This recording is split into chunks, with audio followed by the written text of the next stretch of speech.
Peace. What's going on? This your bro MD checking in once again. Hey, real quick. Best in hell tonight at 8, or whenever this Trump speech finish. We're gonna go in with this Trump speech. I ain't gonna do no talking. I'm just gonna let it rock.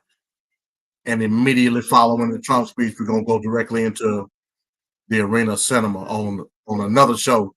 We're gonna shut this one down, go into the Arena Cinema show, and show Prigozhin's Best in Hell. So yeah, let's get into the Trump speech. Every time I turn around, they have fentanyl and another substance that looks like candy. Our children don't know what they're eating. And the next thing you know, they're dead. And we're burying them. Drug cartels. Illegals. Ladies and gentlemen, we've got to put an end to it. Legendary guitarist Here's Ted Nugent performing the Star Spangled Banner.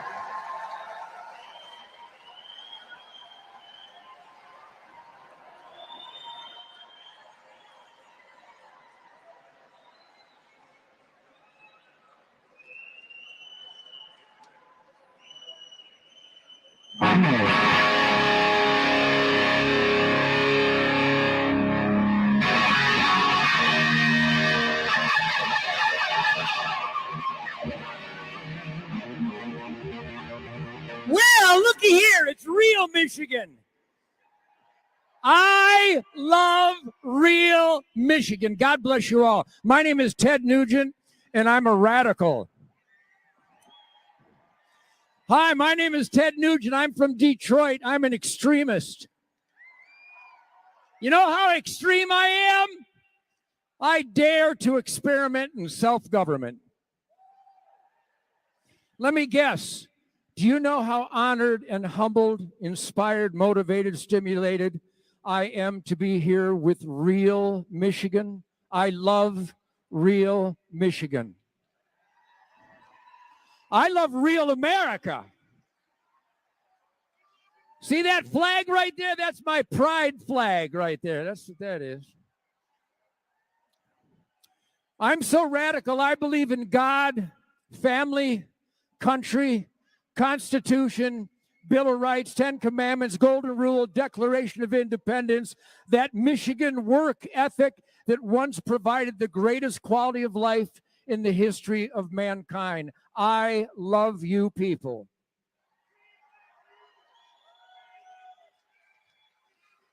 And since we're here to celebrate the greatest president in the history of the United States, we might as well have the most extreme shit kicker Detroiter in the history of Michigan. So thank you. I will now perform a very passionate, fire-breathing, star-spangled banner. For freedom is not free, and I have heroes here tonight from the U.S. Army, the Navy, the Air Force, the U.S. Marine Corps, the National Guard, the Coast Guard. We got Navy SEALs here. Say thank you to the Navy SEALs, the Green Berets, the Army Rangers, the heroes in law enforcement.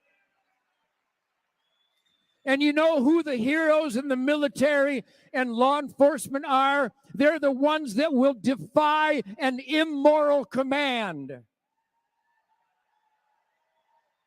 Heroes defy an oath-violating, immoral command. So thank you for standing. And now my guitar does not gently weep.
Now, everybody go forth and convince your family, your friends, your neighbors, your fishing buddies, your hunting buddies at the barbecue. It is your moral obligation to convince everybody in your life that the only way to save America is to vote for Donald J. Trump.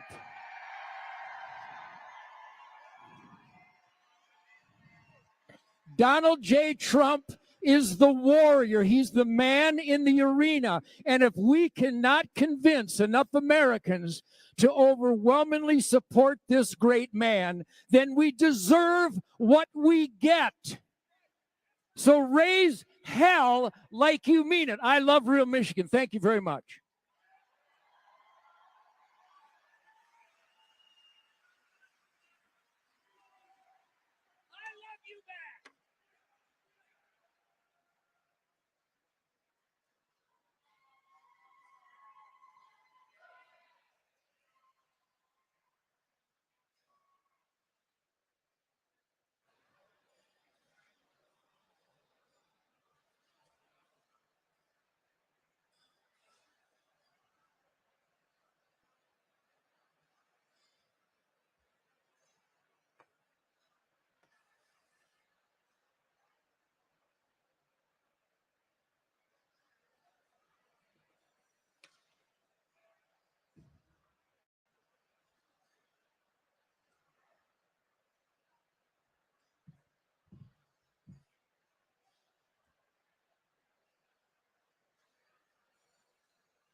Just heard from Ted Nugent, the national anthem from the legendary guitarist. And I love when he talks about the American flag. He says, "This is my pride flag." And it definitely is. We take a lot of pride in the American flag and what Old Glory stands for. We can never forget why we fly the American flag. Let's talk about President Trump's plans for restoring law and order. You know, in these Democrat-run cities, they want to defund the police. They want to wipe out the police department. Please welcome Oakland County's own Ken Rinke. And we'll talk more about that. Now we have another break in the program.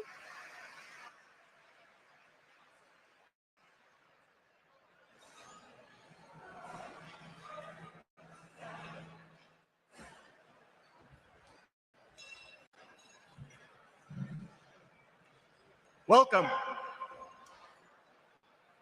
Tonight, we are at ground zero in Michigan for Republicans and Republican candidates. I want to thank everyone in attendance tonight. Your commitment to freedom, your willingness to back leaders that support our country and our Constitution is compelling.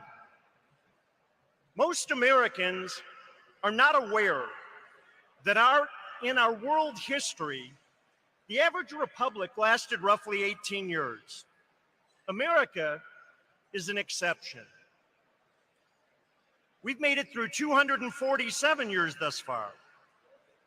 During those years, our country has been faced with tremendous challenges: wars, depression, drought, slavery, pandemics, and establishing women's rights. In every instance, it's been Republican leaders that have guided our country to solutions that have protected the republic and its people.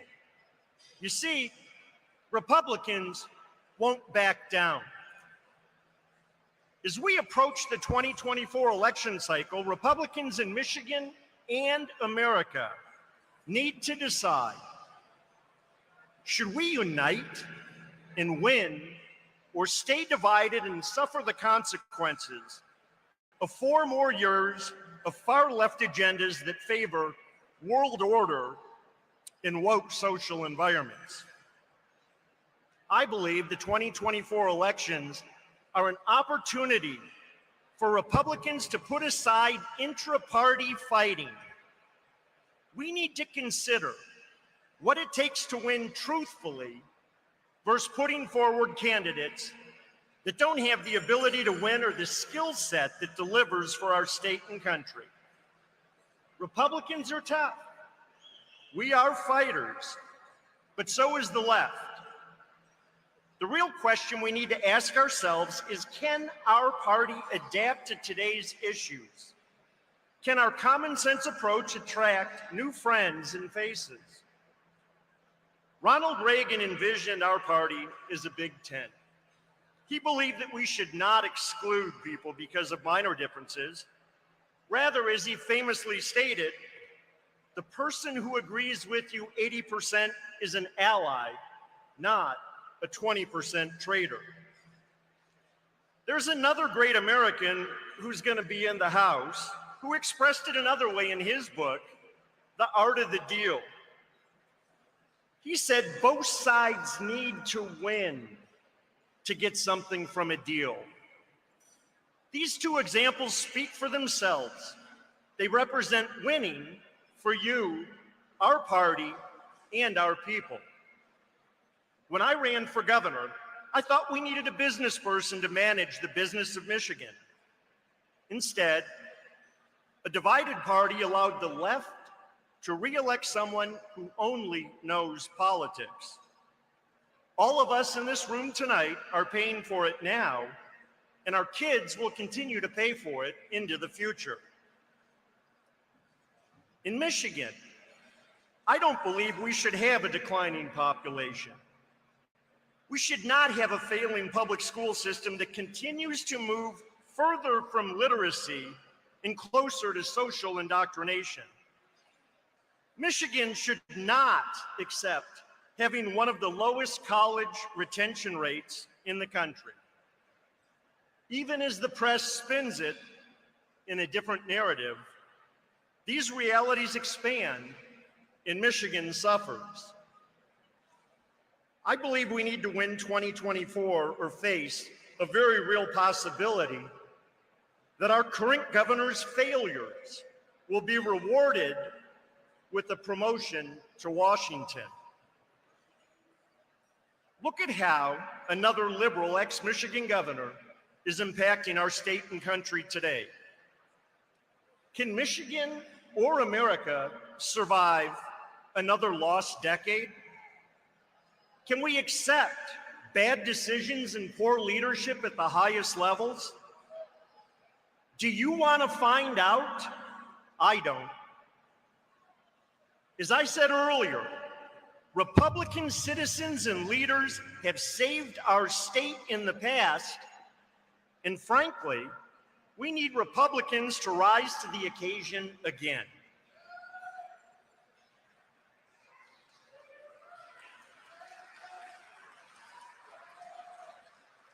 Remember, just 4 years ago, we had a leader in Washington that was taking on the establishment and pushing back on business as usual. America was seen as tough to our adversaries, and we took major terrorists off the battlefields. The decisions being made were to do what was right, not what poll tested the strongest. We had policies that helped lift up the middle class, made us energy independent. We had a safer border. We had one of the largest tax cuts in our history in a soaring economy. We also had a leader who focused on the future of our country and ensured a conservative Supreme Court for generations to come. I don't know about you, but it felt good to me. I thought it was incredible. To wrap things up tonight, I'd like to talk about a few things that we in Oakland County stand for. Oakland County Republicans understand and stand for the Constitution. We stand for freedom, the ability to speak without censorship. We respect our families, and we understand that kids belong to parents and not the government.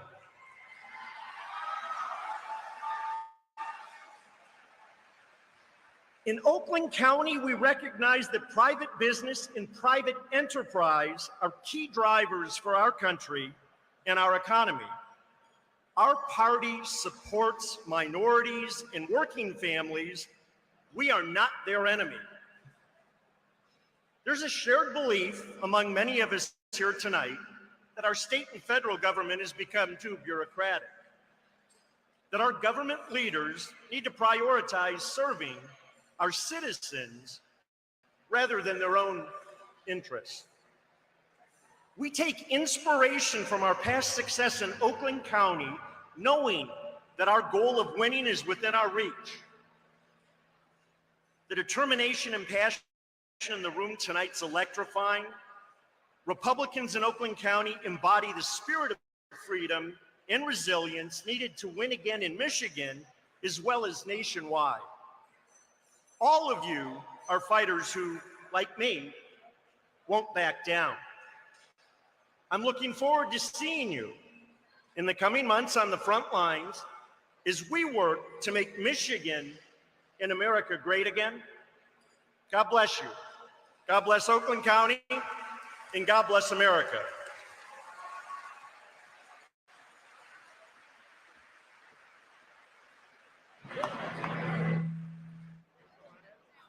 Ladies and gentlemen, please welcome to the stage Congressman John James.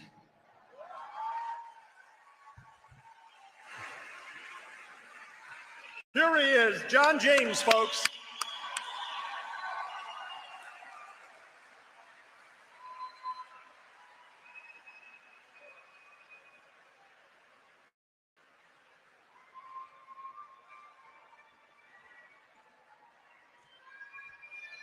All right.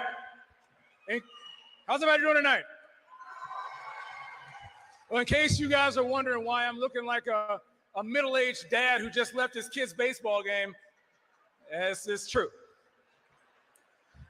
But I'm so excited to be here tonight. You know, as I was leaving, I said, hey, my oldest son, John, it's like, hey, good luck, buddy.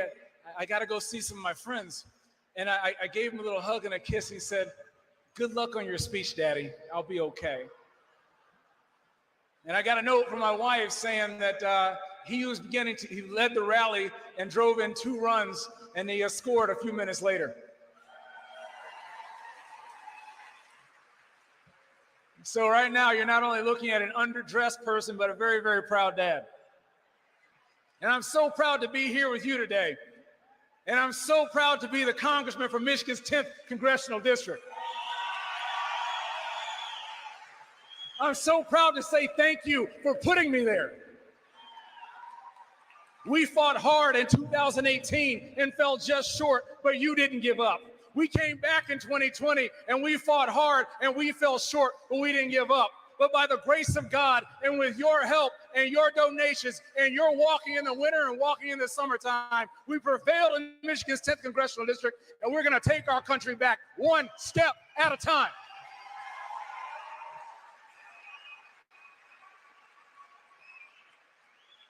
Because here in Michigan, we don't give up. We don't give up. The Republican Party was founded in Michigan. People seem to forget that. And they forget that. They forget that because we don't tell them. We are leaving vacuums in the cities and the campuses all over the country. And we're expecting a return where we haven't made an investment. Well, we must be bold. We must proclaim. And we must be fearless to take our country back.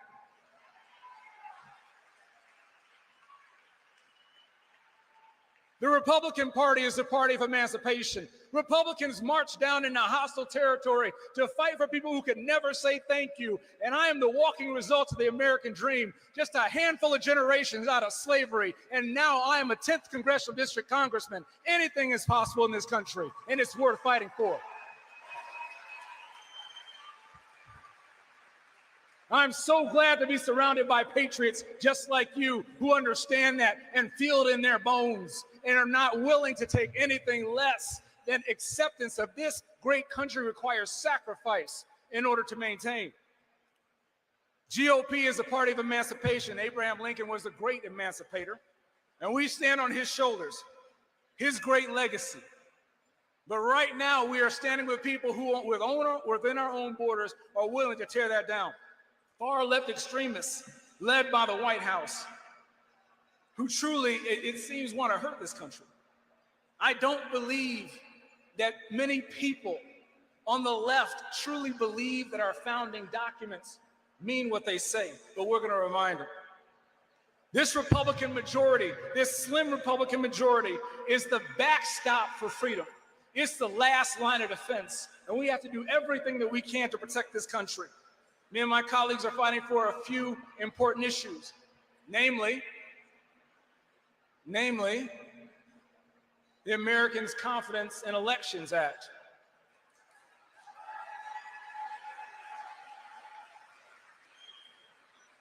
We, the people, deserve a government that answers to us. They owe us answers, not the other way around. We're fighting to protect our seniors, Social Security and Medicare, which I said from day one during the debt ceiling debate that it would be separated from that debate so our seniors would get back what they put in. I authored this bill, and it was taken up. I also voted to create the Committee on China and the CCP, and I introduced a No American Tax Dollars to CCP Act. Hey, raise your hand if you want your hard-earned tax dollars to go to the CCP. Raise your hand if you appreciate Gretchen Whitmer and Joe Biden sending your middle class to China. We got to do more than boo. We have to make sure our voice is heard in Lansing and make sure our voice is heard in Washington and send people who will put your interests first and not China's. Just this past week, I voted to censure Adam Schiff.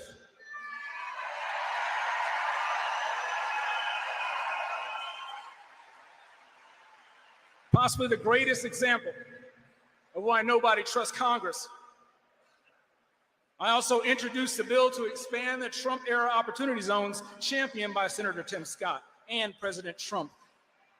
In my district and in every district across the country, talent is evenly distributed across the population, but opportunity is not. We need to make sure that we do everything that we can to make sure this opportunity makes it to Michigan. Speaking of which, of opportunity and favoritism, anybody heard about Hunter Biden? It is not normal for a president's son, or at the time a vice president's son, to be such a threat to our national security. It's not normal for a parent to be so relaxed about their son's drug problem. But you know it is normal? It is normal for my friend Rebecca Kiesling to be heartbroken when she loses her 2 sons to a fentanyl overdose. That's normal. To fight all the way to Washington to make sure that her voice is heard and that doesn't happen to anybody else's sons. But it's not normal is the fact that Joe Biden mocked her and laughed.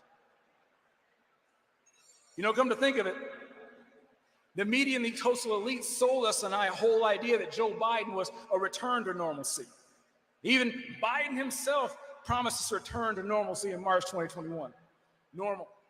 Does any of this feel normal to you? It's a topless party on the White House lawn. Does that seem normal to you?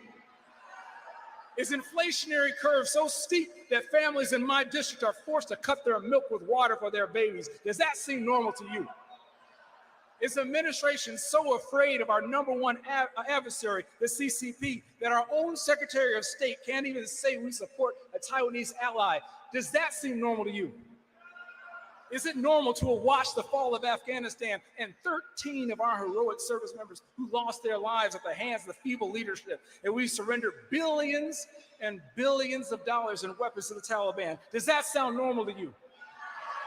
Yeah, none of this is normal. But normal has become failing you under this Biden administration, and that stops in 2024, because in 2024, we fire Joe Biden.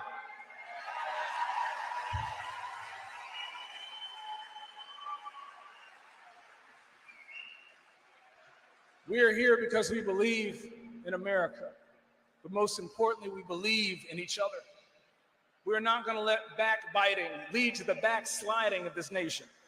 We need everyone in this room to get active, get inspired, remind your friends and family about the time not long ago when you could be proud of your country. You know, Joe Biden loves taking vacations so much. Let's send him on a permanent vacation back down to his basement next November. Thank you all for welcoming me here tonight. Thank you all for welcoming President Donald J. Trump. Let's win in 2024 and reignite America. Thank you. God bless Michigan. God bless America. And let's fly.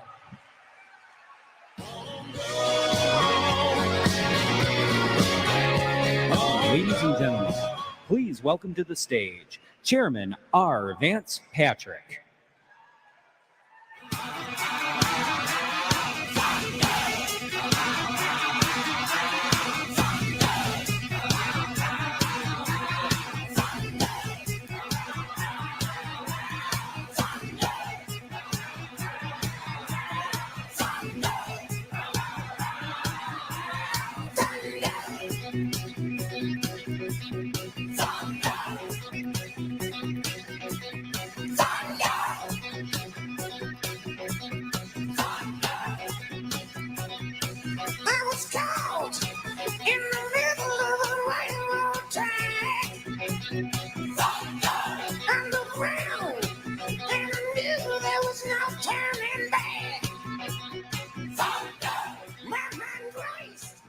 This is my kind of crowd.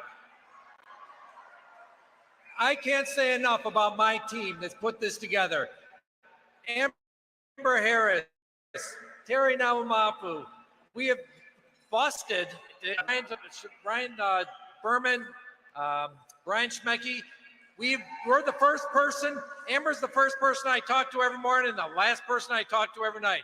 Every night, 5:30 a.m. till midnight. So listen, people, what we need to do is we need to come together and we need to rally the troops, because that's what it's going to take to win the next election. So Michigan, listen, let's all come together. Vote red for Oakland County, vote red for Michigan, vote red for the United States, and vote for Donald Trump.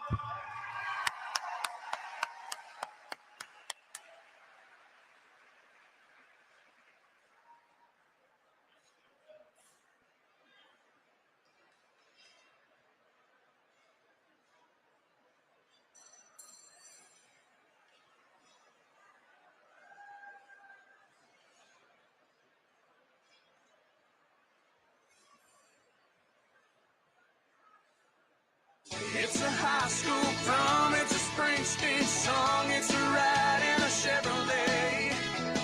It's a man on the moon and fireflies in June, and kids selling lemonade. It's cities and farms, it's open arms, one nation under God. It's America.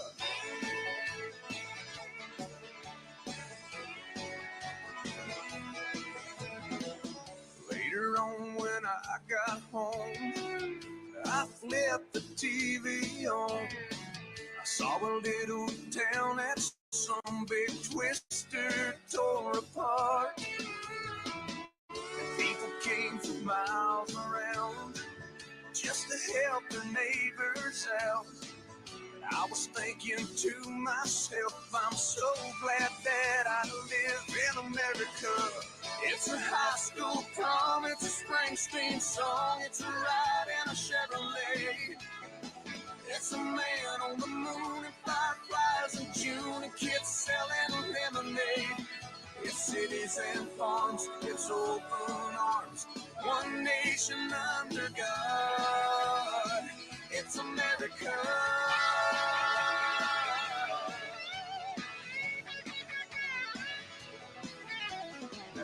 Have another small break in the program. This is Vanessa Broussard with RSBN live from Novi, Michigan for the 2023 Lincoln Day Dinner. What a wonderful evening everyone is having at this cocktail attire event. President Donald J. Trump will be speaking soon, and he will also be presented with the Man of the Decade Award. What better award? I mean, just the words alone, you have to agree with. Man of the Decade. He truly is. He's a loved man. All the MAGA hats around here. I saw a woman with this huge hat on, not your average baseball cap. And I'm going to have to find her after the show and ask her who made that. Where did she get it? Because I need one. So a lot of Trump supporters here ready to see him. Hey, before we cut away to the programming a couple of minutes ago, we were talking about President Trump's plans to restore law and order in our country. As you know, these Democrat-run cities, they are wanting to defund the police, and he wants to back the police. He wants to back our military, our law enforcement, our military is replenishing, our law enforcement officers. Sometimes, a lot of times, you know, they feel like they don't have the backing necessary that they need. They don't have the support that they need in these liberal run cities. But President Trump supports you. We, the Americans, support you, and thank you as well. Looking at President Trump's plans, he says there's never been anything like it. And that's when he talks about the bloodshed and the crime going on in our cities. He said his plan is to restore law and order in our cities and throughout the country. He says, first, because police forces have been gutted by Democrats' war on police. He says he'll sign a record investment in hiring, retention, and training for police officers nationwide. President Trump says this bill will also increase vital liability protections for officers because the Democrats want to take those protections away from our police because they want them to do their jobs and we want them to do their jobs right. You can't take their protections away if you're going to have them do their jobs properly. And he's absolutely right when he says that. How do you expect them to do the jobs that they need to do to protect our communities, themselves when they don't have the means necessary because you're defunding them. President Trump says he also wants to qualify for this new funding and all other Justice Department grants. He will insist that local jurisdictions return to proven common sense policing measures, such as stop and frisk. Very simple, he says. You just stop them and you frisk them, strictly enforcing existing gun laws against Ladies and convicted gentlemen, felons. please welcome to the stage Congresswoman Lisa McClain. And we'll be right back with you. I love you too. And I love whoever got the stool. So thank you. So good evening, everyone. My name is Lisa McClain, and I am proud to represent Michigan's 9th District in Congress. It is an honor for me to be here today at the OCRP Lincoln Day dinner. But I have one question for all of you this evening. Who is ready to see the 45th president, soon to be the 47th president of the United States of America? I hear you, and I am excited too. But let me tell you why I'm excited. I'm excited to see Donald Trump because I am tired of trying to fight Joe Biden's radical leftist agenda alone. And I think it's time we kick Joe Biden out of the White House and put a conservative Republican back in that Oval Office. Let's reflect for a minute. Do we remember how good we had it from 2016 to 2020? Our economy was unstoppable. Our nation was secure. We actually supported our police officers, and we held China at bay. That was our America. But now we're living in Joe Biden's America. And in Joe Biden's America, weakness is the national motto and corruption is the name of the game. Just look at our southern border. Now I ask you, do you think our southern border is secure? Since Joe Biden took office, over 5 million illegal migrants have entered this country. Joe Biden stopped the construction of the Trump border wall, rescinded Title 42, and he put out a welcome mat to anyone and everyone on his very first day in office. And let's look at what happened since President Biden did this. Unfortunately, fentanyl has become the #1 killer of people from 18 to 45.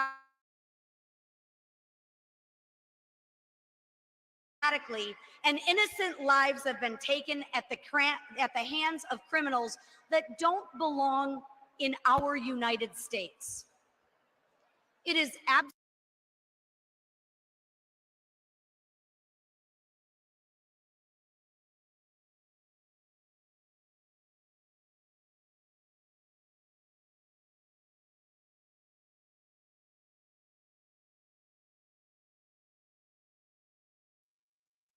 Damn, look like we done lost the feed, y'all. Hold on. It ain't on my end, it's on their end. Give it a sec.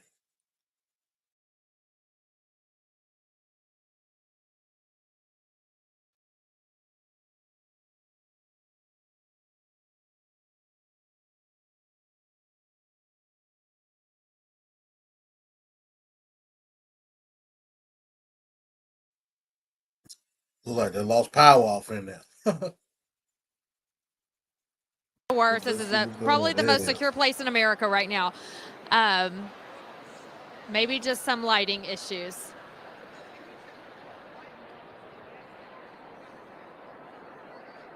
So we're working to.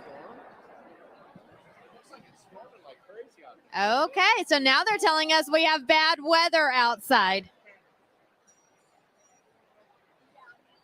So we have storm conditions outside. So that is probably what's going on. And the Lord said, let there be light. Yes, the Lord said, let there be light, she said. So we are going to continue on with the program. Must be too many people in this room using too much electricity. Don't worry, those batteries will make everything better. But think about it for 1 minute. It is absolutely that is disgusting that Joe Biden has let this happen.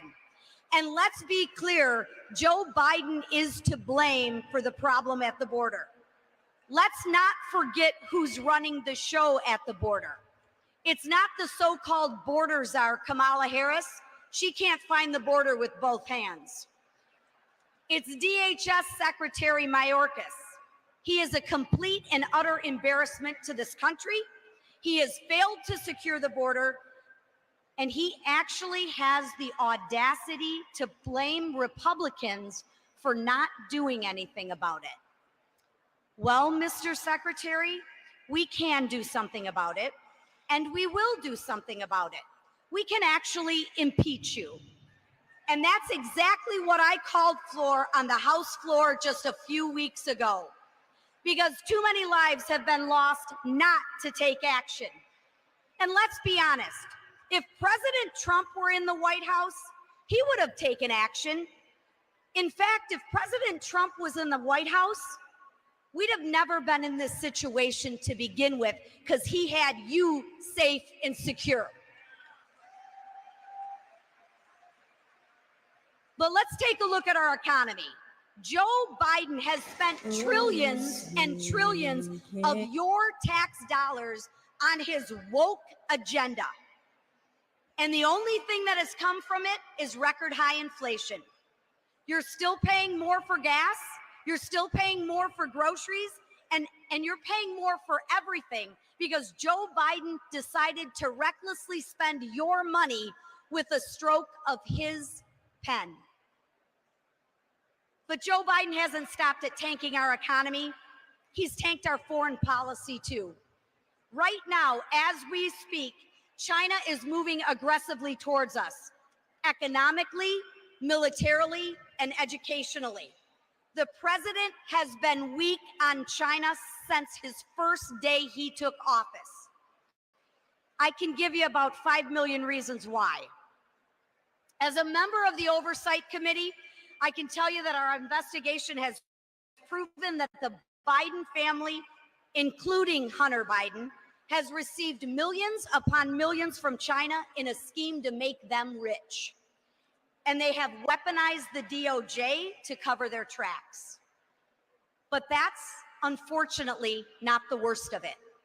Joe Biden has used the Department of Justice to attack his number one political opponent, Donald J. Trump. Now, I won't lie to you, none of this gives me much hope for this country or to be hopeful for this country. But let me tell you why I still have hope and why I still believe America is the greatest country on earth. It's because for about 250 years, we have fought tooth and nail for a better tomorrow, one where freedom rings and faith in the American dream still exists. It's the America our founding fathers created, and it's the America we have got to protect. I think of the Revolutionary War and how it looked like all hope was lost as the British took New York and controlled the seas. I think of the Civil War when our country was so divided that blood was spilled by our fellow Americans. I think of World War II when it seemed like all hope was lost in Pearl Harbor. And I think of the Cold War when the Soviets put us on the brink of nuclear destruction. Each of these events in history could have resulted in the end of America, but it didn't.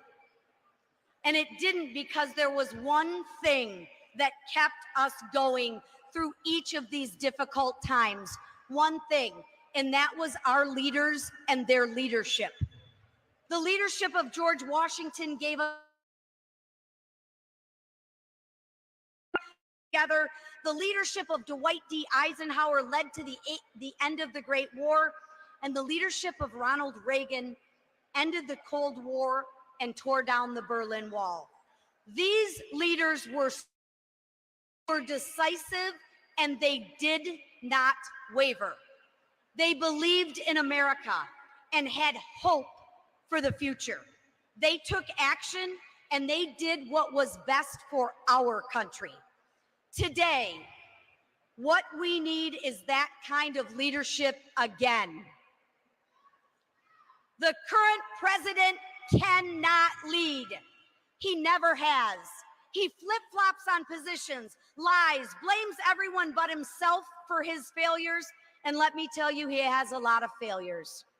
He may hold the title of the free world, but the truth is that he hasn't led one single day since he's been in office. But do you know who does know how to lead? President Donald J. Trump. He is the leader this country needs, and it can turn the United States around and make America great again. We saw it happen for 4 years. We lived it for 4 years. And I don't know about you, but I think it's time for another 4 years, ladies and gentlemen. And that is why Donald Trump has my unwavering endorsement for President of the United States. And I know he has your endorsement too. He is what we need to get this country back on track and make America great again. I want to thank Vance Patrick, OCRP, for hosting this incredible Lincoln Day dinner. I want to thank all of you for showing up and supporting the Republican Party here in Michigan. Thank God for Donald J. Trump. Thank God for you. God bless our state. And now let's give a warm welcome to the next president, Donald J. Trump. Please watch it. Please take a look at the screen. This sounds like political presidential talk to me, and I know people have talked to you about whether or not you want to run. Would you ever? But I just probably wouldn't do it, Oprah. I probably wouldn't, but I do get tired of seeing what's happening with this country. And if it got so bad, I would never want to rule it out totally, because I really am tired of seeing what's happening with this country, how we're really making other people live like kings, and we're not. Inflation in the U.S. is now at 6.5% higher in December compared to a year ago. A state of emergency at the Texas border. We turn to the other news this Sunday night and to the somber homecoming for the 13 brave Americans killed in Thursday's attack at the Kabul airport. You're a golfer. Yeah. Why don't you just play golf? Why would you want to give up a great life and go back to that hellhole? Because I love the country. Donald Trump wins the presidency. Crews break ground on a new section of wall along the U.S.-Mexico border. We have seen month after month of solid job growth. And we are going to make our country great again. But you are going to be so proud of your country, because we're going to turn it around. I just told them I've got to come over and see the fake news. Let's go. We will bring back our jobs. We will bring back our borders. No challenge can match the heart and fight and spirit of America. I will fight for you with every breath in my body, and I will never, ever let you down. My fellow Americans, our movement is far from over. In fact, our fight has only just begun. Be advised, the president is en route.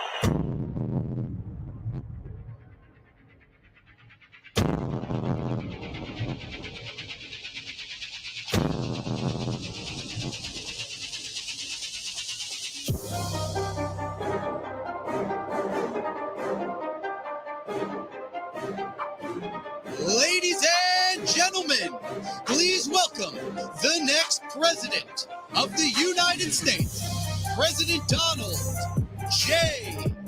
Trump. Hey, okay. Oh, damn. You should have just kept that.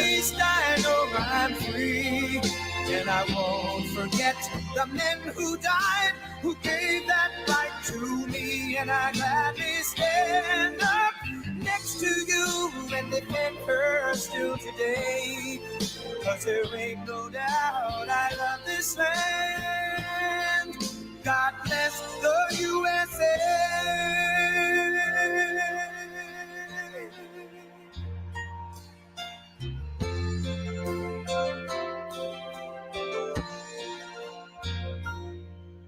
From the lakes of Minnesota to the hills of Tennessee, across the plains of Texas, from sea to shining sea, from Detroit down to Houston and New York to LA, where there's pride in every American heart, and it's time we stand and say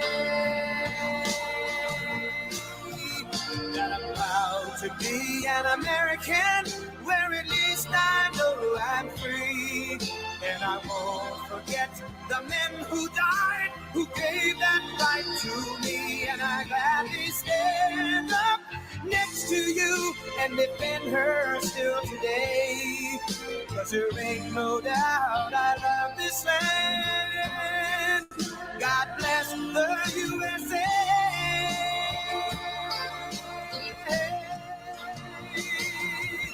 And I'm proud to be an American, where at least I know I'm free. And I won't forget the men who died, who gave that right to me. And I gladly stand up next to you and defend her still today. 'Cause there ain't no doubt I love this land. God bless the USA.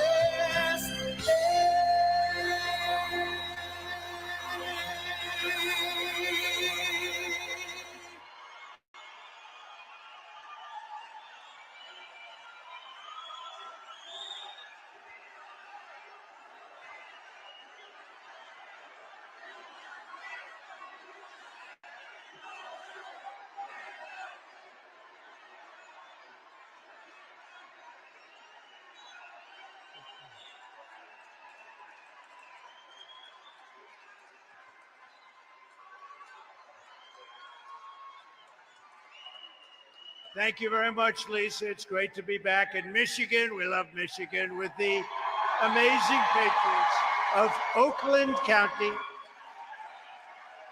And tonight I'm deeply honored to receive the Oakland County GOP's Man of the Decade Award for the second time. Wow. Almost 10 years to this day ago, it was a great honor. In 2013, I received it, and I remember I got up and I said, "How come you're allowing them to take away your car business?" What did I know, right? But I was right about that. But it's really an honor to be with you. I want to thank Oakland County Republican Party Chairman Vance Patrick, great guy. I also want to recognize Michigan State Senators Jim Runstad and Jonathan Lindsay. They're great people. Thank them from the bottom of my heart. They gave us a beautiful endorsement. We appreciate that. Michael and so many of my friends are sitting right out there. Thank you very much. Michigan GOP Chairwoman Christina Carano. Christina Carano she's a hard worker. She's working very hard. She wants to keep this as a very honest election, not easy to do. One of the great senators, one of the most powerful people. By the way, an incredible football coach. He was an incredible football coach, and now he's an incredible senator. Tommy Tuberville of Alabama. Where's Tommy? Tommy!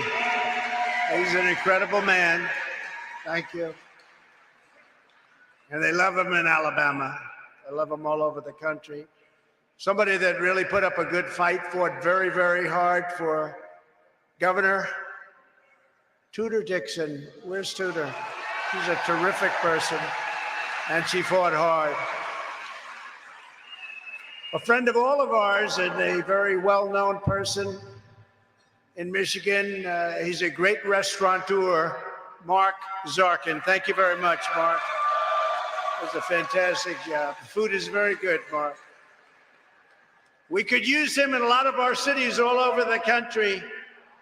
If we could get a little younger version, he doesn't mind when I say that. I said what this city needs is a young Rudy Giuliani, and he's here. Where is he? Where is Rudy? Rudy, you're fantastic, Rudy. greatest mayor in the history of New York, and also our friends with the Dominican fathers and sisters of the Immaculate Heart of Mary. They're with us tonight. They've been with us right from the beginning. They're here someplace. Thank you, and thank you very much. Thank you. Thank you very much. Right from the beginning. And by the way, you see Biden now, the real Biden, on religion. He's not in favor of religion. He can talk all he wants, but what they've done to Catholics and what they've done to evangelicals, what they've done to everybody is a disgrace. So the sisters got it long before anybody else, and we appreciate it. Thank you. Thank you, all of you, for being here. It's a great honor. For 7 years, all of us have been fighting side by side to rescue our country from the sinister forces who truly hate our country and want to destroy it. And now we are approaching the most important battle of our lives. This is the most important election we've ever had, without question. On November 5th, 2024, we are going to stand up to the Marxists, the communists, the fascists, and the globalists. And we're going to win. We're going to win. We're going to win big. We're going to evict crooked Joe Biden from the White House. You notice I took the word away. I retired the word from crooked Hillary Clinton because I felt that Joe Biden needed it much more. He's crooked Joe. We're going to finish what we started, and we will make America great again. We will.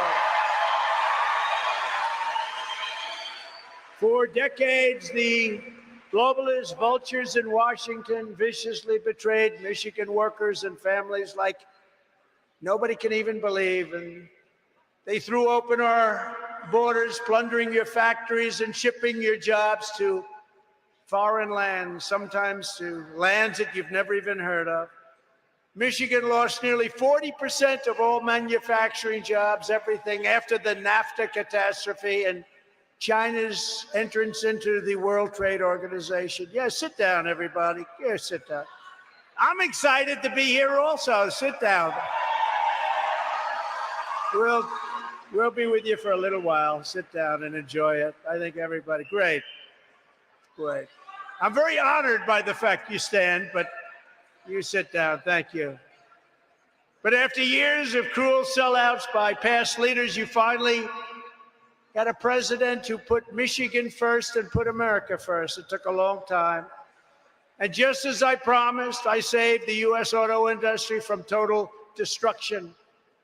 And I talked about it 10 years ago, 12 years ago. I talked about it for a long time, what they've done. They've taken almost 50% of manufacturing ability and brought it into other countries. Other countries are making cars now at a level that nobody can believe. I ended the disaster known as NAFTA, the worst trade deal ever made, and replaced it with the best trade deal ever made, the USMCA, that's Mexico and Canada.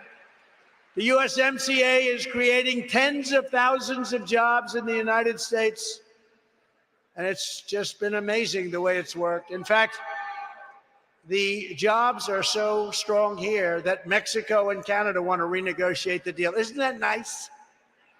Tommy Tuberville says, isn't that nice? Because we have had bad deals, every single one, but with tough new requirements to ensure more cars are made in American factories by American workers, and it's happening right here in Michigan. And this had nothing to do with the Democrats. They're going to end it. They want every car to be all electric, except you don't make all electric cars too much. You know who does? China. China makes them. The deal was so good that Mexico and Canada now, as I said, are working very diligently to destroy that deal and replace it with a deal that's very much in their favor. Don't do it, Biden administration. Don't do it. When I took office, the job-killing Trans-Pacific Partnership was set to slaughter U.S. automakers. It was slaughtering them. It was going to be a disaster. I stopped it. I vetoed it. I stopped it in its tracks. Every worker and supplier at Ford, GM, and Chrysler would have been crushed. They would have been out of business. It would have taken them out of business. Nobody understood it. Now they understood it. Joe Biden and Ron DeSanctimonious were both all in favor of it, but we stopped it cold. If I hadn't, you wouldn't have any auto production in Michigan. Just as I promised the people of Michigan, I withdrew from, it's called TPP, nice name, TPP. I withdrew on day one. I totally renegotiated Obama and Biden's horrendous Korea trade deal, one of the worst trade deals. But I renegotiated it. It would have flooded our market with foreign pickup trucks and cars, decimating your industry. I ended it, and I made it into a great deal. It's now a great deal for you. I also placed historic tariffs on all foreign aluminum and foreign steel, which saved your steel industry. Otherwise, you wouldn't even have a steel industry. And if you don't have steel, you don't have a country. Like borders, like elections, you got to have real elections. We don't have real elections. We have fake elections. I stood up to China like no administration has ever done before, bringing in hundreds of billions of dollars pouring into our treasury from China, when no other president had gotten them pay even 10 cents. China never gave us anything except lip service. And when China targeted our farmers, which they did viciously and violently, I said to our Secretary of Agriculture, what's the damage that they did over the years? It was $28 billion. So I gave our farmers $28 billion from China. I got it from China, straight out of the tariffs that China was paying. $28 billion to our farmers. That's why when they say, how are you doing in Iowa? How are you doing in Nebraska? I said, there's no way the farmers are voting against me. I got them $28 billion, but you never know, do you? Except we just had a poll come out of Iowa where I'm leading by 47%, so I'd have to lose pretty quickly. Now we're doing great in Iowa. We're doing great all over. Ron DeSantis opposed my China tariffs very strongly, and simply put, he sided with the communists in China while I fought for workers in America, and successfully like nobody has ever fought so successfully. No president has fought harder either for Michigan than I have. No president has ever fought harder. I saw what was happening from day one. And sadly, none has betrayed Michigan more than crooked Joe Biden. He's betrayed your state because he's allowing people to take away your jobs at a level that nobody's ever seen before. You'll see it over the next couple of years. Right now, you're not feeling it as much because of what we did, but you'll see it. For 3 years, Biden and his radical left allies have waged war on American auto workers like nobody has witnessed to this extent before. In his ridiculous crusade to force everyone into electric cars. And by the way, they have a place.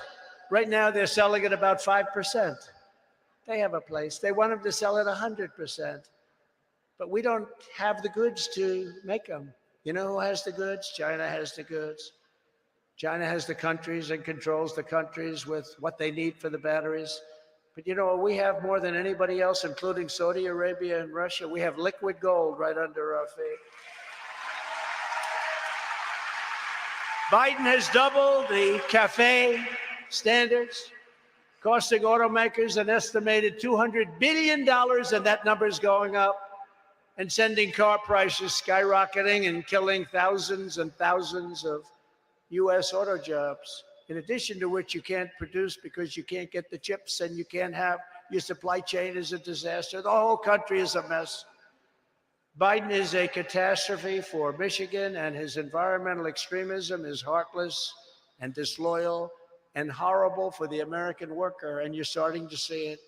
Driven by his ridiculous regulations, electric cars will kill more than half of U.S. auto jobs and decimate the suppliers. They're being decimated already. Decimate the suppliers, and it's going to decimate your jobs, and it's going to decimate more than anybody else the state of Michigan. It's going to be decimation. It's going to be at a level that people can't even imagine. Meanwhile, the cars don't go far. The range is even worse in the winter. The materials are all made in China. And it takes so much energy to produce the batteries that electric cars don't even break even environmentally for at least 5 to 10 years. They'll never break even. It's a catastrophe waiting to happen. And if somebody wants an electric car, I'm all for it. But you should be able to have a choice of many different versions of automation and automobiles. It's crazy what they're doing. You know, in California, they're talking about all electric cars, and yet they're having blackouts all summer long. We have no electricity. Now they want to go all electric. And, you know, some people want to be able to drive more than an hour and a half.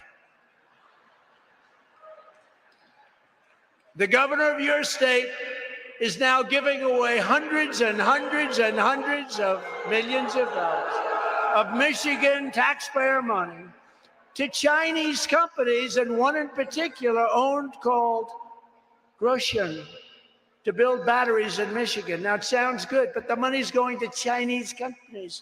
And then they're going to leave. They're going to planning to leave. You watch. They'll take our money, and then they say, bye-bye, you stupid fools. That's good for China, but it's bad for America. It's bad for Michigan.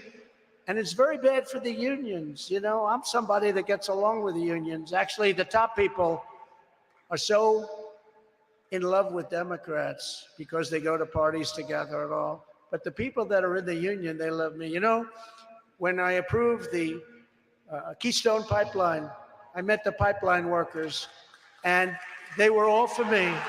They were all for me. But their leader was against me. He was for Joe Biden. And this was the biggest pipeline, one of the biggest pipelines in the world. 50,000 jobs. And on day one, they terminated the Keystone Pipeline. So I wonder how that man did. He didn't do too well. The head of the union was a disaster. But you know, the union workers support me far more than they support Democrats. And they're great people, and they're talented people, and they've been treated very badly. And their leadership, they pay their dues and everything, and their leadership has treated union workers very, very badly, very unfairly. This maniacal push for all electric cars is killing the United States, killing Michigan, is a total boon for China. And it's because Biden is being paid off, we just found out yesterday. He's being paid off by China. He's been paid millions and millions of dollars in bribes. They're bribing him. And all of those people, see these people, they don't want to talk about it. I just saw a camera go off right now. They don't want to hear about it, even though it's 100%. The reason that this is happening, and the reason that all of these things are taking place with China and there's no retribution, is because he's being paid off. And you know who likes all electric cars is the companies that are doing the best with all electric cars. Do you know who it is? The tow truck companies. Those tow truck, and I love them too. I love them too. I probably won't get their vote, but I'll get everybody else's vote. No, the tow truck companies, because they don't know where the hell to charge their car. They're in the middle of the country. Oh my, what do I do? Where's the charger? You're not gonna find. And you know who boosts up the chargers? Huh? Do you know who does it? Oil and gas and coal. That's the one that boosts the charger. The whole thing is crazy. This country has gone crazy.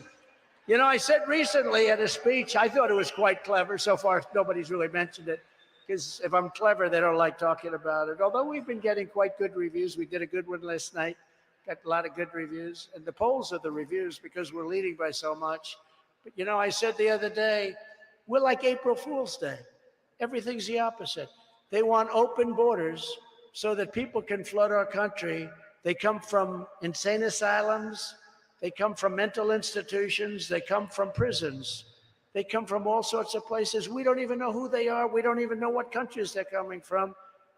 That's April Fools. Who wants an open border? We want people to come into our country. Rudy understands that better than anybody, but they have to come in legally. The job you did in New York was so amazing. You don't get enough credit for it.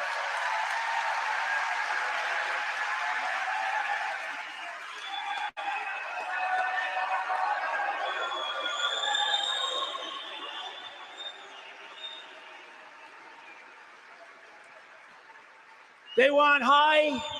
That's very impressive, Rudy, by the way. They want high interest rates. They want high taxes. They want to quadruple your taxes. Now, that's April Fool's. Who ever heard? You know, when I was growing up, every politician would say, we are going to lower your taxes. They say, we are going to raise your taxes. And they don't, you know, look, they also want no voter ID because they want to cheat on elections. They don't want same-day voting. They don't want paper ballots. They never want any of that stuff because they want to cheat on elections, right? It's April Fool's. Who wants that? Who wants to cheat? Even 82% of Democrats want voter ID. They want voter ID. We want one-day elections. We want all paper ballots. We have to get back to it. You know, in France, I recently had an election, and they used to have mail-ins, and they gave it up because it was so corrupt. Because once it, you know, it goes through everything. Some people get 7, 8 ballots, but France gave it up. And they had an election, and they had 36 million people vote. At 10 o'clock, everybody knew who won. It was a one-day election. It was paper ballots. It was voter ID. They had a winner. They had a loser, and that was the end of it. So crazy. What's happening to our country? It's like April Fools, everybody. No voter ID, open borders. It's all crazy. High interest rates, high taxes. Within hours of my inauguration, I will cancel every Biden policy that is brutalizing Michigan auto workers.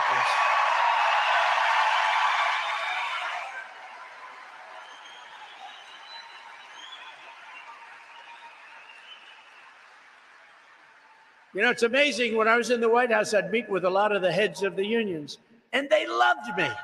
I said, there's no way. We'd have lunch. I'd have 5 or 6 of them at a time, sometimes 1 or 2. And they loved me. I said, there's no way. And then they go and they announce that they're going to support this guy that doesn't even know where the hell he is. He has no idea. And I said, I can't understand it. But we get the votes because the people understand it. The people understand. But I'll roll back Biden's ridiculous CAFE standards, stop the assault on the internal combustion engine, which is what you do here. Unleash American energy and save tens of thousands of Michigan jobs from destruction because you are heading toward a fall like nobody's ever seen before. And that's with this crazy policy they have for all electric. Under Biden, we have record high trade deficits, also known, in my opinion, as losses. We lose a fortune to China, to Japan, to all these countries. I renegotiated many of the deals. The rest of them were under consideration. But we made new deals with South Korea, with Japan. We made an unbelievable trade deal with China. They buy $50 billion worth of our product that they weren't buying. They didn't want to buy anything. The number was supposed to be 15 billion. And I said to my people, did you say 50 billion or 15? They said, sir, we said 15. I said, make it 50. And we got it. And it was great for manufacturers and great for farmers. But now I understand under the Biden administration, they're not living up to their agreement. Why should they? They have the goods on Biden. You understand that, right? They have the goods. He's not going to do anything. For this reason, I will also pass landmark legislation to be known as the Trump Reciprocal Trade Act. So that if China or India or any country hits us with a 100, 200, or even 300% tax or tariff, the numbers are unbelievable, how unfair it is. Anything like that, we will immediately, on all American goods, we will immediately hit them with tariffs and taxes that are exactly the same. So if they charge us 100%, we charge them 100%. You know, it's funny, I spoke to a senator that's not really a senator, who's not really into business. He said, so explain this to me. You're saying that if, let's say, India, and they really do a very big number on us, like Modi very much, I love the Indian people, but boy, do they take advantage of us on trade. So he said, so if India charges us 100% for a motorcycle, Harley Davidson, they're building plants now in India because they can't get them in because the tax is so high. It's so high, the tariff is just a disaster. So he said, if India charges us 100, we charge them 100, right? Is that what you're saying? I go, that's what I'm saying. He goes, you got my vote. You got my vote. But there are senators that won't approve it, and there are people that won't approve it. I had one senator from Pennsylvania. He left. He couldn't have won for a dog catcher, frankly. He's gone. He was a disaster. To me, he was beautiful. I'd say, so listen, China's charging us 150% tax on something. Is it okay if I charge them 100? No, sir, that's not free trade. I said, well, but they're charging us, so let me ask you this. Could I charge 100? They're charging us 150. Senator, could I charge 100? No, sir.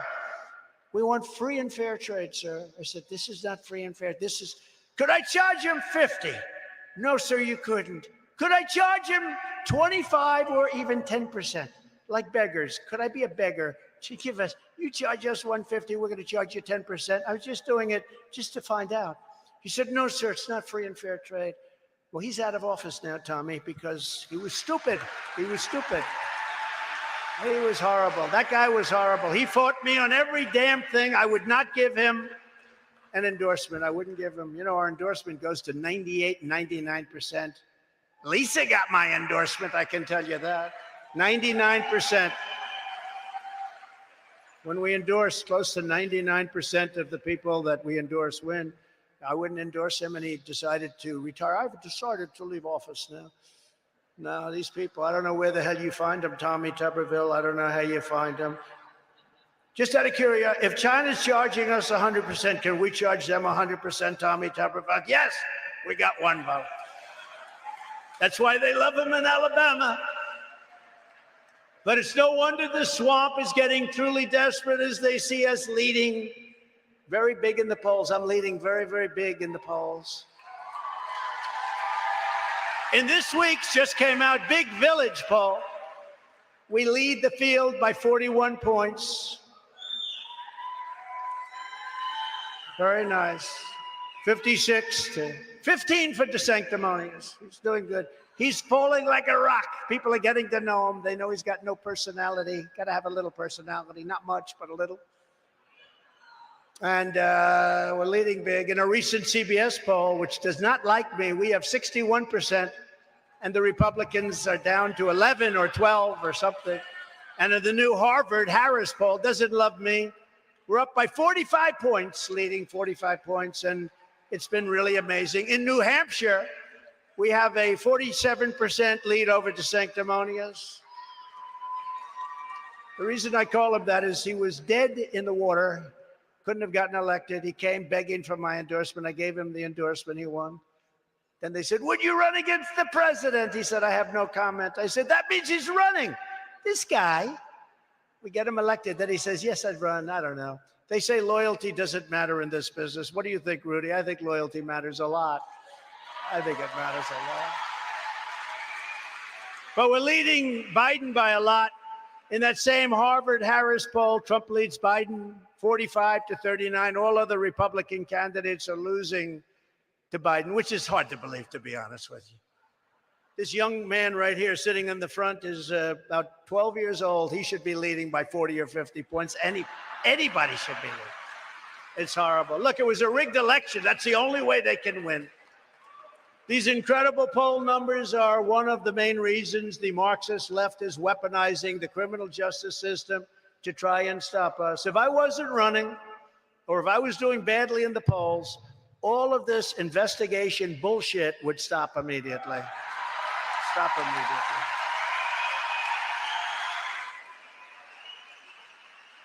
And I did nothing wrong. It's under the Presidential Records Act. I did nothing wrong. Or the Clinton Sox case, which is just a reaffirmation of the Presidential Records Act. We did nothing. You know what the Clinton Sox case is? That's where Clinton, President Clinton, took out tapes and things of foreign leaders, very big deal, and he put them in his socks, and they found it in his sock drawer. So they call it the. And the judge, respected judge, ruled that he had the absolute right to have those things. And this was an affirmation. These were very, very big. That was a big deal at the time. The judge ruled in his favor. 2 weeks ago, Joe Biden ordered his top political opponent to be arrested. That's me. I never learned about being arrested at the Wharton School of Finance. I didn't They didn't have a class on arrest. We learned other things. We learned finance and things. We didn't learn about arrest. But arrested on fake and fabricated charges right in the middle of a presidential election in which Biden is losing by a lot. Can you imagine that? Sir, you're going to be arrested today. You're winning by 20 points. You're going to be arrested today.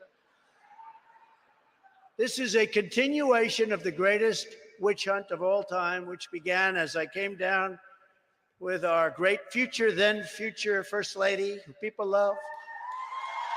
People love her. We came down the golden escalator in Trump Tower.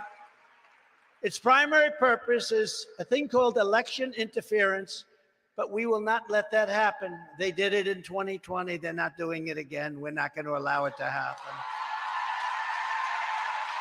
Every time the radical left, Democrats, Marxists, communists, and fascists indict me, I consider it a great badge of honor and a badge of courage. Consider it great. Essentially, I'm being indicted for you, and I believe the you is more than 200 million people that love our country. I believe that strongly. Never forget, our enemies want to stop us because we are the ones and the only ones who can stop them. We're the only ones that can stop them. They want to stop us. They'll do anything they can. You know, they're vicious. If they would apply the same genius to making our country great, we would have no problem. I probably wouldn't have even run, but they don't. They want to destroy our country. Nobody can understand it. Nobody can understand why. If these corrupt persecutions succeed, they will complete their takeover of this country, and they will destroy your way of life and the United States of America forever. It will be forever destroyed. It will never be able to come back from that. That's why this is the most important election we've ever had. They want to take away my freedom because I will never let them take away your freedom.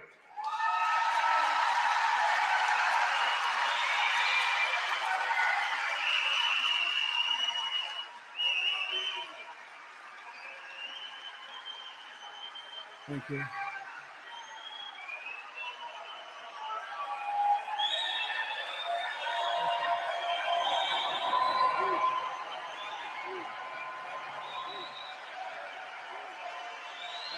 Thank you very much.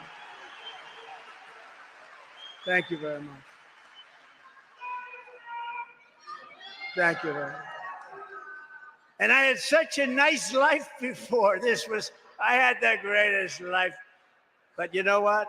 I would do it again. A lot of people say, would you do it again? I said, absolutely, because this country has such potential. We're going to make this country greater than ever before. Absolutely. They want to silence me because I will never let them silence you. I'm never going to let them silence you. And in the end, they're not after me, they're after you. And I just happen to be standing in the way. But we're not going to let anything happen to you that's bad. And we've got to start with this election. It's coming up fast. Think of it, little more than 6 months. We're having the primary start in Iowa, go to New Hampshire. Now, they changed it. You know, they start differently. They wanted to change it. I think that's probably going to hurt them badly. But hopefully it's not going to make any difference because we're going to win this thing so big. You know, the way you stop the cheating is to win it so big that they can't cheat. They can't create that many ballots, that many fake ballots.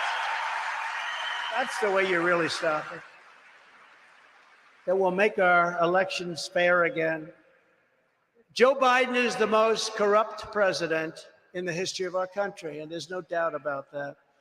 The Biden corruption scandal is 100 times bigger than Watergate, yet the mainstream media doesn't even report the fact that Joe Biden has illegally taken millions and millions of dollars from China, Ukraine, and many other countries, and you can't read it. You see the story, and you know it's happening, and it's all over the internet, but you can't read anything about it in mainstream media. And you go to ABC, CBS, NBC, you'd go to the mainstream, the big ones, if they're big. I don't know who the hell watches them now, because they have no credibility. You know, they've lost credibility so badly. CNN, nobody's watching CNN anymore because it's fake news. Wasn't that a great term that we came up with years ago? Fake news, fake news. They are fake news. There's a lot of them back there. Hello.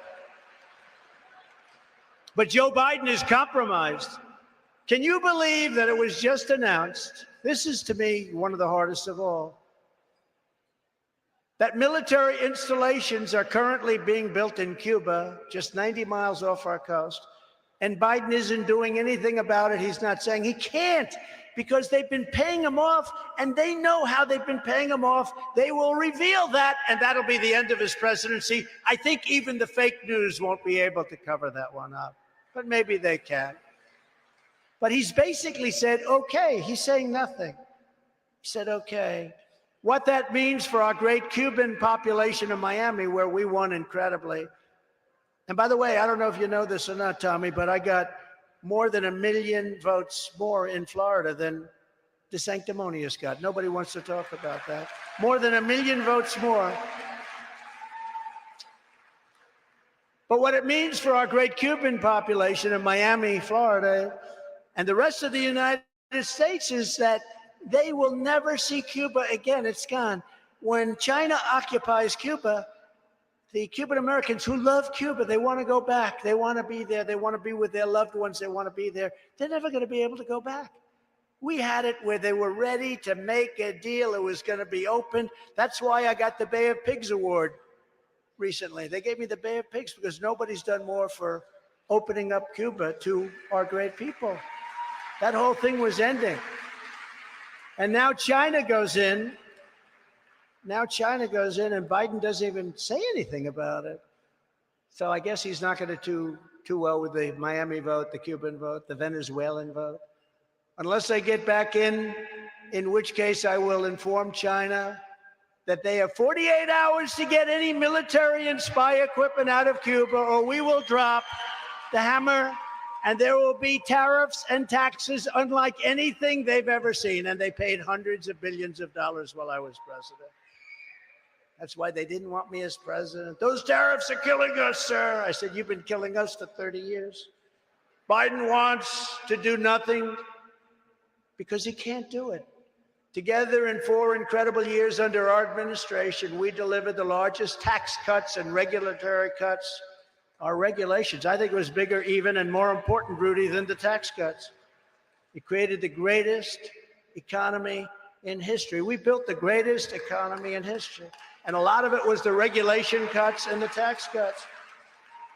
And those two things go hand in hand. We achieved energy independence, and energy dominance was just around the corner. We had gasoline prices for your car of $1.87 a gallon. We had times when it was even lower than that. And now it goes up to 5 and 6 and 7. It's going to start going up again. We filled up the strategic reserves, and they emptied it out so that they could keep the price of gasoline cheap before an election. That's supposed to be used for much more important things than that, like military and security. We created the most secure border in U.S. history, built nearly 500 miles of border wall, got Mexico to give us, free of charge, 28,000 soldiers. You know why he did that? I said, you have to give us soldiers while we're building the wall. No, no, no, no, no, we can't do that. And I really like the president of Mexico. He's a socialist, but that's all right. Can't have everything. But I do like him. But I said, you have to give us 28,000 soldiers. They thought I was crazy when I said that. And I also said, you have to give us remain in Mexico. Nobody comes into our country. They have to remain in Mexico. And Title 42, that's having to do with sickness, as you know. We just don't want sick people that are going to come in and affect our country. And catch and release, you have to end it. But I said, we need all these things. And the woman at the State Department said, sir, they'll never do this. I've been doing this for 25 years, sir. They will never do it. She was actually very good, but she was so used to being turned down. I said, oh, they'll do it 100%, 100%. What do you mean 100%, sir? They're never going to do that. Why would they give us free soldiers? You'll see. So the top person in Mexico outside of the president, El Presidente, great guy. But the top person came in, he sat down. I said, here's what we need. We need 28,000 soldiers free of charge because you're letting all these people pour into our country and we're building the wall. and we need them immediately, free of charge. He laughed at me. Then I said, we need the other things that we just went over. We need no more catch and release. I'm not doing it. We're going to catch and we're going to release them into your country, not into our country. And we need stay in Mexico. I gave him a list of 10 different things, all of which are impossible. And he said, sir, you must be, why would we? We're not going to do that. I said, yes, you're 100%. I told him, 100% you're going to do it. No, we're not going to do it, sir. He said, here's what's happening. And I had right in front of me an executive order that if you don't do it, we're going to charge you 25% tariff and taxes on all of your cars and every other thing that you sell into the United States of America. You took the business away. Now you're going to pay a big tax. And I'm ready to sign it. And this was a Friday. I said, this goes into effect Monday morning at 9 o'clock. And I'm being nice by saying 9 because I was going to say, why didn't you make it 7? But they didn't do that. Goes into effect Monday morning at 9 o'clock. Sir, I'm sure you wouldn't do that. I said, no, 100% I'm going to do it. Sir, do you mind if I leave the room for a few minutes? I'd like to make a phone call. He came back about 5 minutes later. Sir, we would be honored to allow you to do all of the things. We would be honored. This would be a great honor for us, sir. Oh, I had many of those things. We got everything. The woman at the State Department, she was good. But she was turned down. She said, I've been turned down for 20, 25 years for asking for that stuff, and you got everything. And I said, 100%, we're going to get everything. So they gave us 28,000 soldiers free. And you know what? If they didn't, we would have made a lot of money on the tariffs because, frankly, there should be tariffs. Because they took our business out of Michigan, they put it into Mexico, and then they sell cars to our country, just like you used to sell cars to our country. But they took 32% of our automobile manufacturing business out of our country. Most of it came from Michigan, right here, this wonderful place. And I said, you know what? We're going to make a fortune if you say no to me. But he came back within 5 minutes. But I've done that with many, many phone calls. I wish they could have all been taped and recorded. I had Macron call up. And our people came to me and said, you know, France wants to charge us a massive tax if you're an American company doing business in France. They want to charge us a very big tax. I said, they can't do that. So I gave it to Mnuchin and some people. I said, call up, tell them I'm not doing it. They called up, they came back a week later. They said, sir, they're doing it. It's already been passed by their so-called legislature. I said, no, they're not going to do it. Give it another couple of days and go back and try it. They came back, they said no. So I called up Emmanuel Macron, a nice guy, but he's a wise guy, but he's a nice man. But he's a wise guy. Hey, look, these people are all at the top of their game. Our guy wasn't at the top of his game 40 years ago, okay?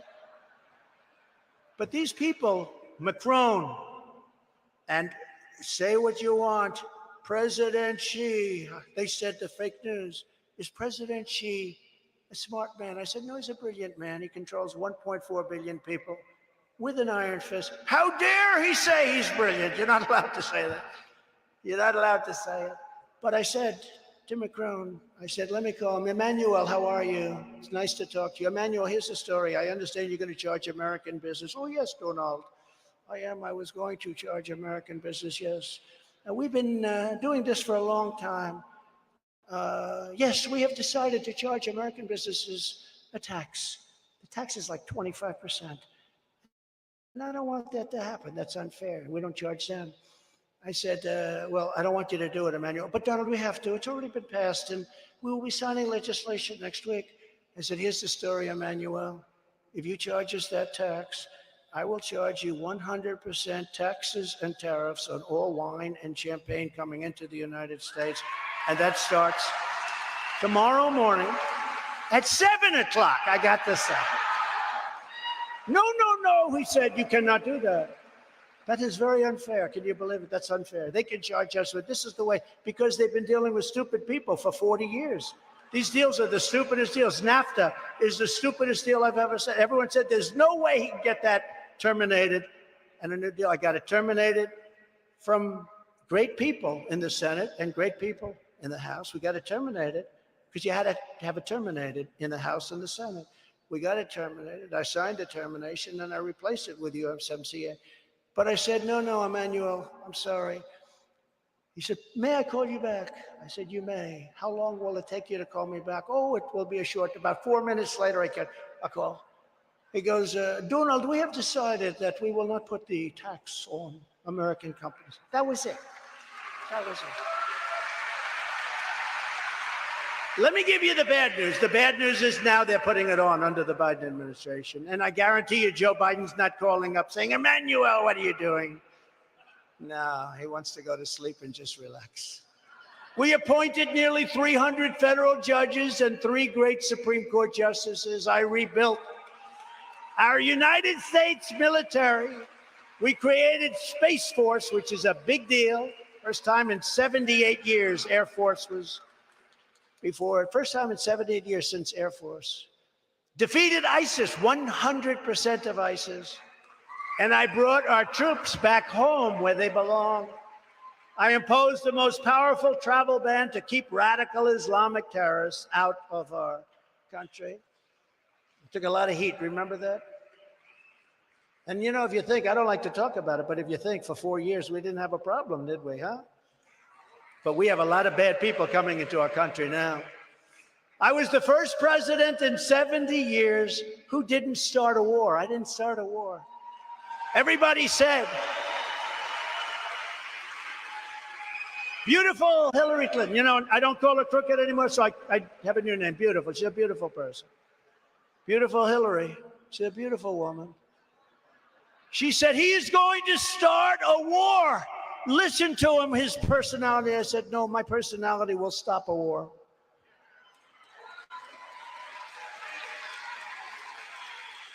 And I'm the only person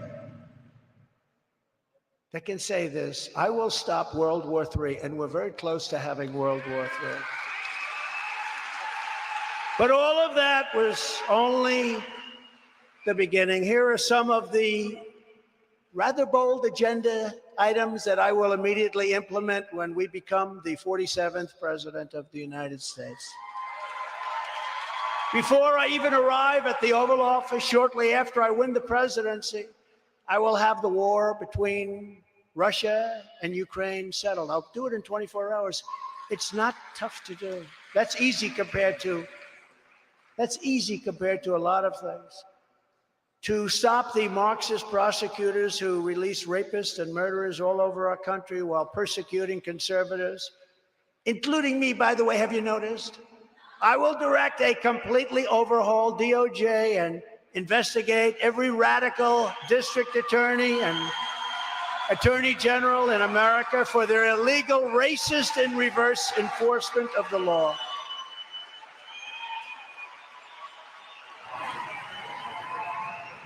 Thank you.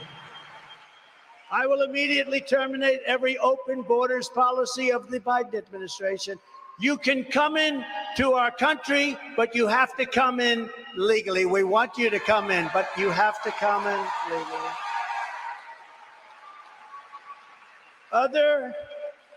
You just take a look at other countries and what they're doing, but other countries are emptying out their prisons, insane asylums, mental institutions. They're dumping everyone, including many, many, many terrorists. The other day, they had 48 terrorists. They caught 48 terrorists coming in from the border, but that's hundreds and hundreds of these people are coming in. They're not being caught. Following the Eisenhower model, Dwight Eisenhower was very tough on the border, believe it or not. We will use all necessary state, local, federal, and military resources to carry out the largest domestic deportation operation in American history. Have no choice. I don't like saying it. We have no choice. Get the bad ones out early, very early. And you know who knows who they are? Our police forces. They know who they are, right, Rudy? They know everyone, every town. They know the good ones. They know the gang members. They know them by their first names. I will invoke the Alien Enemies Act, which most people have never heard of, to remove all known and suspected gang members, drug dealers, or cartel members from the United States, ending the scourge of illegal alien gang violence forever. And I will sign a day one executive order ending automatic citizenship for the children of illegal aliens. They come into our country illegally. They have a child. Congratulations, your child is now a citizen of the United States. To save our economy from Joe Biden's inflation catastrophe and total economic disaster, I will deliver tax cuts, energy price cuts, and interest rate cuts, the likes of which you have never seen before.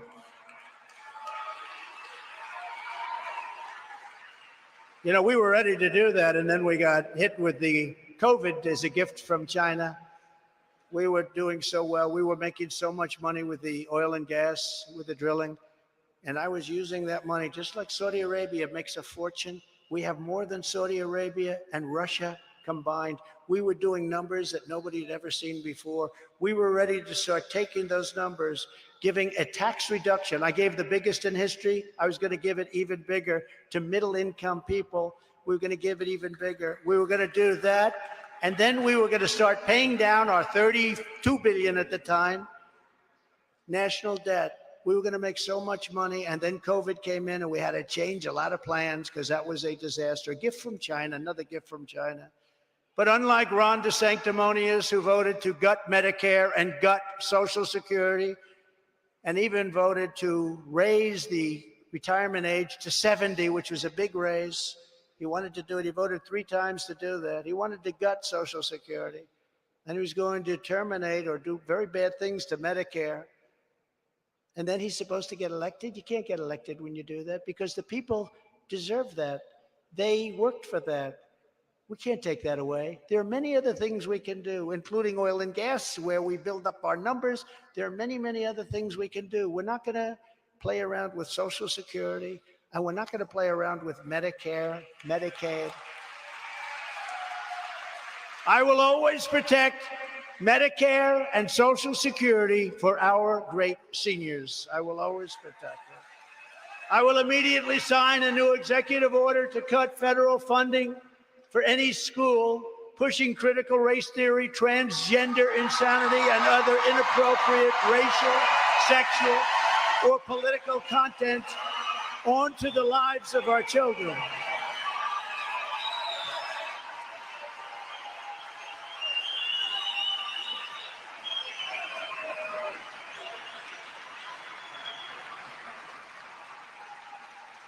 And here's something, it's not even believable that we have to say this. Who would ever think?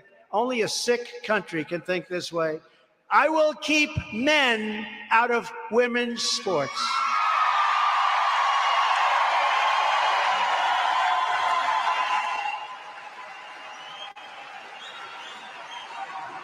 No, can you imagine having to say that? You see these records, weightlifting records that stood for 18 years. 18 years, and now they're being broken by like 100 pounds. They used to put a little tiny, a quarter of an ounce on these barbells, and a young woman would get up, and she's a great champion, and she's got to lift that 212 pounds over her head. Her mother and father are there, her husband's there, they're so proud of her. They put a quarter of an ounce on each side, a little quarter, little thing, little. 18 years it stood. 18 years. And she got up and she's so proud. Her parents are there. Oh. And she gets up.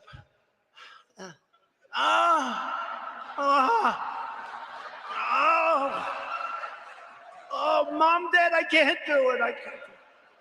Then this guy comes along. Have you lifted before? No, I haven't really. Well, you're going to have to lift this weight over your head. He said, that's all right. I should be able to do that. He goes like this. Then he said, how about adding 100 pounds to it? This is a disgrace to women, what's happening. Disgrace. The other one I tell, and I tell it very strongly, the swimmers' records are being decimated. But the young woman who was standing there, she was going to break that record. It stood for 12 years. And she was a great athlete, great swimmer. She was going to break it. She looks down. She sees the same people that she's been swimming against for 10 years. You know, they tend to be, the cream comes to the top.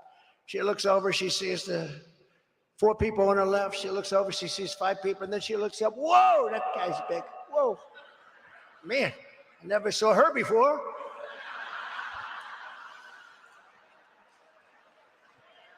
And the gun goes off. And this young lady was badly injured, as you know, because I've told this before. She suffered from windburn because this guy went by her so fast that the wind was devastating. Hopefully she'll be recovered. This guy looked like a slightly smaller version of Wilt the Stilt Chamberlain. Biggest wingspan she'd ever seen. No, we can't do that. This is crazy. And it's so demeaning to women and women's sports. They've come so far. It's so demeaning. Who would think we even have to talk about that? And who would think that we have to talk about the fact that I will sign a law prohibiting child sexual mutilation in all 50 states? Who would think that? Now, who would think that? Child sexual mutilation? Can you imagine 10 or 15 years ago? You don't have to say that. Nobody would think child sexual mutilation. We're going to stop it. It's unbelievable. And there are people that don't want you to stop it. That's the more incredible part. There's a lobby out there that's powerful as hell. I mean, they're trying to destroy our country. In addition, I will not give 1 penny to any school that has a vaccine mandate or a mask mandate from kindergarten all the way through college.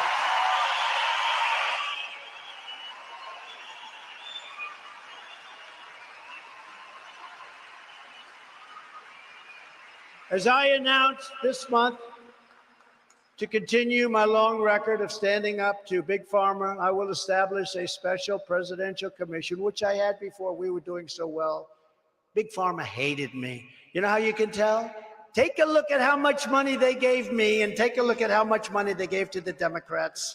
They hated me. And the FDA hated me because nobody ever pushed the FDA like I did. I said, why do you have to wait 7 years, 8 years to get something that's working really well? Why do you have to wait? Very bureaucratic. They hated me. A special presidential commission to investigate what is causing the decades-long increase in childhood diseases, autoimmune disorders, autism, obesity, infertility, and other chronic health problems. Why is this happening at this level? Just as I did 4 years, for 4 years I did this, I will fully uphold the Second Amendment. I will uphold the Second Amendment.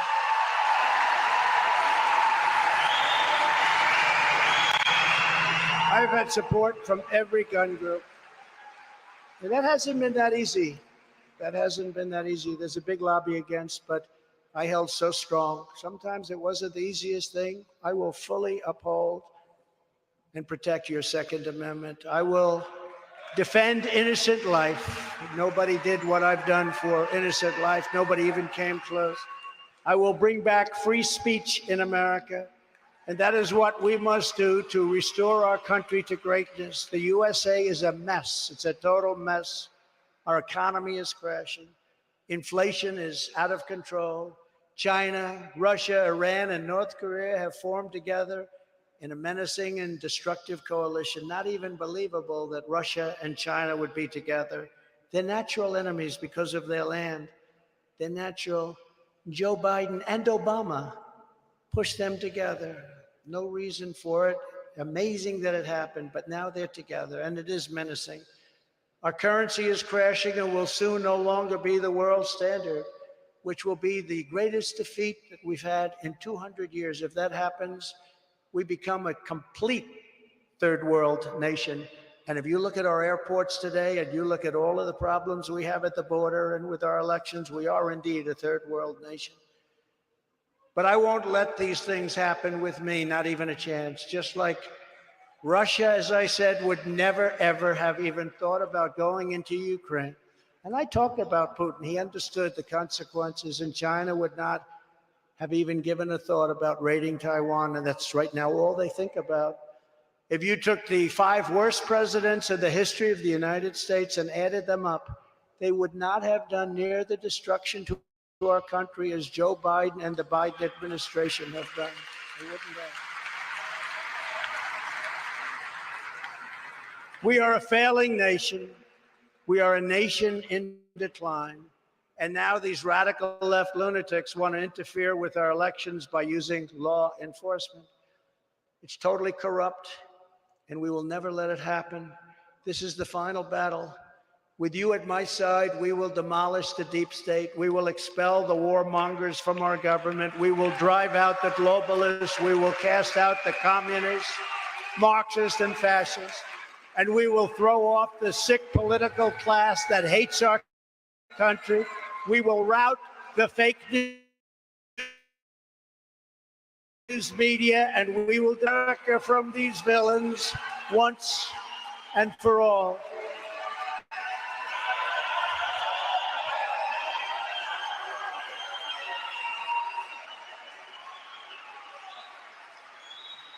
The great silent majority is rising like never before. And under our leadership, the forgotten man and woman will be forgotten no longer. We will make sure that our great, wonderful, beautiful, forgotten men and women will not be forgotten any longer. With your help, with your love, and your vote, we will win Michigan, and we will make America great again. Thank you. God bless you. God bless Michigan, and God bless America. Thank you, everybody. Thank you very much. Thank you.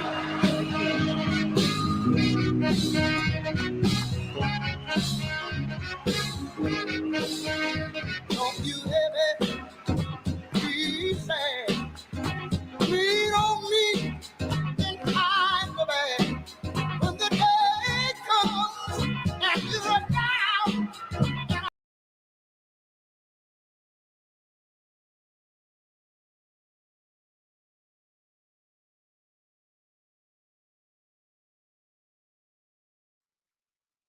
All right, folks, there you have it. There you have it. Trump at the Oakland County Republican Lincoln Day dinner. Pretty much same cookie cutter speech. You know what I'm saying? We've heard that pretty much those same talking points in other speeches. I just wanted to highlight that real quick because I did not know that he was having a speech today. But in any event, you know what I'm saying? I went on ahead and streamed it. Shout out to Blackson.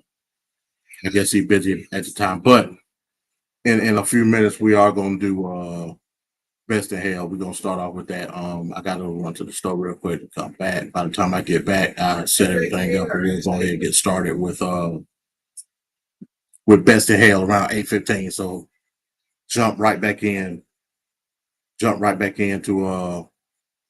to the channel. I already got it scheduled and everything. So jump right back in and we're gonna get that thing going. Best in Hell Prigozhin. The Arena Cinema present. So with that being said, y'all, I'm out. Well, come right back, 8:15. Peace.